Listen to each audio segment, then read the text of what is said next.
ಮೈಸೂರು ರಾಜಮನೆತನದ ರಾಜಮಾತೆ ಪ್ರಮೋದಾದೇವಿ ಒಡೆಯರ್ ಹಾಗೂ ಯದುವೀರ್ ಕೃಷ್ಣದತ್ತ ಚಾಮರಾಜ ಒಡೆಯರ್ ಅವರು ತಿರುಪತಿ ತಿರುಮಲ ವೆಂಕಟೇಶ್ವರ ಸ್ವಾಮಿಗೆ 2 ಬೆಳ್ಳಿ ದೀಪಗಳನ್ನು ಕೊಟ್ಟಿದ್ದಾರೆ.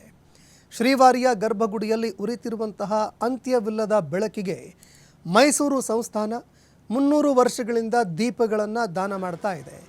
ಶತಮಾನಗಳಷ್ಟು ಹಳೆಯದಂತ ಆಗಿರುವಂತಹ ಸಂಪ್ರದಾಯದಂತೆ 1000 ಕೆಜಿಗಿಂತ ಹೆಚ್ಚು ತೂಕದ ಬೆಳ್ಳಿ ದೀಪಗಳನ್ನು ಅರ್ಪಿಸಿದರು. ಭಗವಂತನ ಕೃಪೆಯಿಂದ ಎಲ್ಲ ಜನ ಸಂತೋಷ ಸಮೃದ್ಧಿಯಿಂದ ಇರಬೇಕು ಅಂತ ನಾನು ಪ್ರಾರ್ಥನೆ ಮಾಡಿದ್ದೀನಿ ಅಂತ ಪ್ರಮೋದಾದೇವಿ ಒಡೆಯರ್ ಅವರು ಹೇಳಿದರು. ಇನ್ನು ಇದೇ ಸಂದರ್ಭದಲ್ಲಿ ಪ್ರಮೋದಾದೇವಿ ಒಡೆಯರ್ ಅವರು ಟಿಟಿಡಿ ಅಧ್ಯಕ್ಷರಾದಂತಹ BR ನಾಯ್ಡುರವರನ್ನು ಸೌಜನ್ಯಪೂರ್ವಕವಾಗಿ ಭೇಟಿ ಮಾಡಿದ್ರು. ಪ್ರಮೋದಾದೇವಿ ಒಡೆಯರ್ ಅವರಿಗೆ BR ನಾಯ್ಡುರವರು ಸನ್ಮಾನ ಮಾಡಿ ತೀರ್ಥ ಪ್ರಸಾದಗಳನ್ನು ನೀಡಿದರು. ಟಿಟಿಡಿ ಮಂಡಳಿ ಸದಸ್ಯ ನರೇಶ್ ಅವರು ಕೂಡ ಹಾಜರಿದ್ದರು.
Yeah.